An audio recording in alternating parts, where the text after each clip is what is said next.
Yo, what's going on, y'all? This is MarkMazuma, a.k.a. Mazuma TV, back at y'all with some more boxing talk, man. I hope everybody's having a blessed, beautiful, positive, productive day.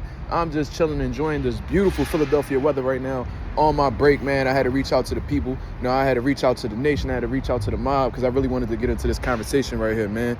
Obviously, it is fight week between, Jaron, Ennis, and, Karen, along with Bam Rodriguez. You know what I'm saying? They coming together, have a fight over at the Wells Fargo Center, man. It's going to be a lit event. And, obviously, Boots, he's doing some media obligations. He did an interview with Fight Hype. Shout out to Fight Hype for coming through with the interview. And they had essentially asked him, man, a series of questions, a lot of repetitive questions in all honesty, man. It's like a lot of these people who do these interviews, man, they really lack originality. You know what I'm saying? It's like everything is done by a script, and it seems like everybody is sharing the same script at the end of the day. And here they go. Jaron Ennis, obviously he's in a situation right now where he has to fulfill his IBF mandatory. You know what I'm saying? That dude Karen was able to get a series of wins after his loss to Boots, a while back, and he's been able to solidify his spot as a number one guy. You feel what I'm saying? And the IBF ain't been playing with their mandatories as of lately, so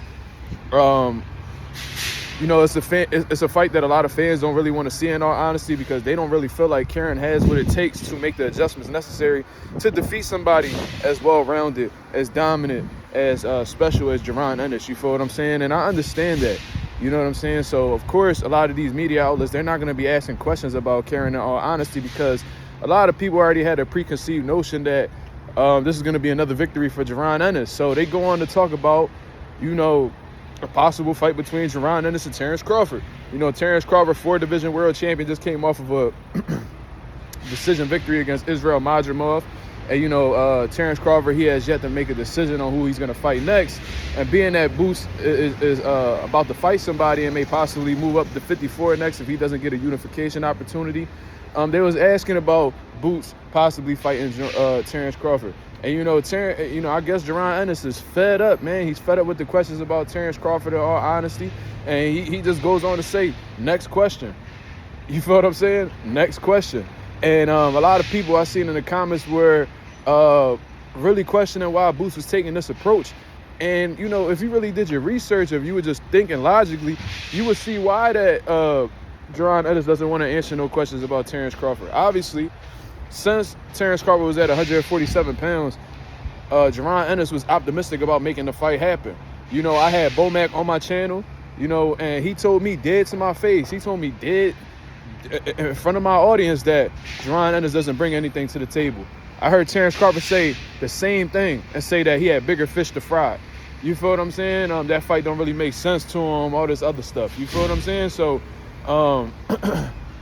he admitted on Gillian Wallow's $1 million worth of game that even if Boots became his mandatory, he probably still wouldn't have fought him because he felt like I said, he had bigger fish to fry. So with Jaron Ennis, really trying to push for that opportunity, try to get that big fight, try to get that big name on his resume, it didn't end up coming to reality. You feel what I'm saying? Terence Crawford feels like he has bigger things in front of him. He felt like the Israel Madrimov was a more significant fight. He feels like unifying 154 is a bigger opportunity for him. He feels like possibly getting the Canelo Alvarez fight is a bigger opportunity. You feel what I'm saying? So I just don't get why people just continue to. It's almost like they harassing Jaron Ennis, in all honesty, in terms of getting that fight with Terence Crawford.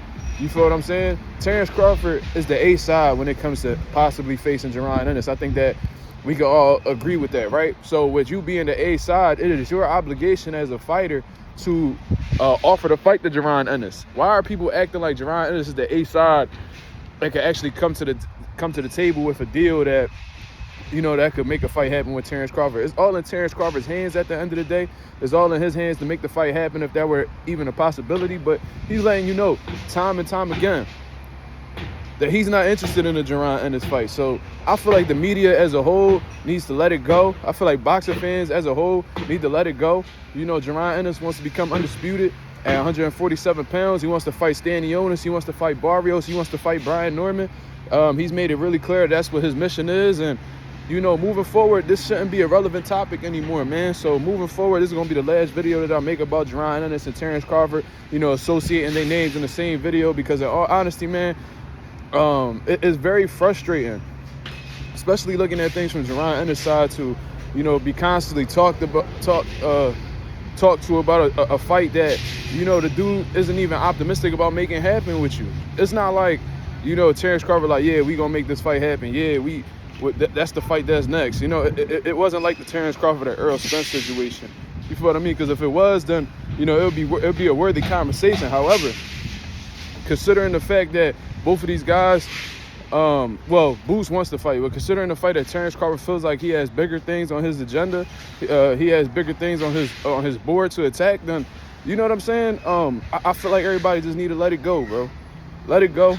You feel what I'm saying? Jaron Ennis is fed up with the questions, and so should you. You feel what I'm saying? So should you.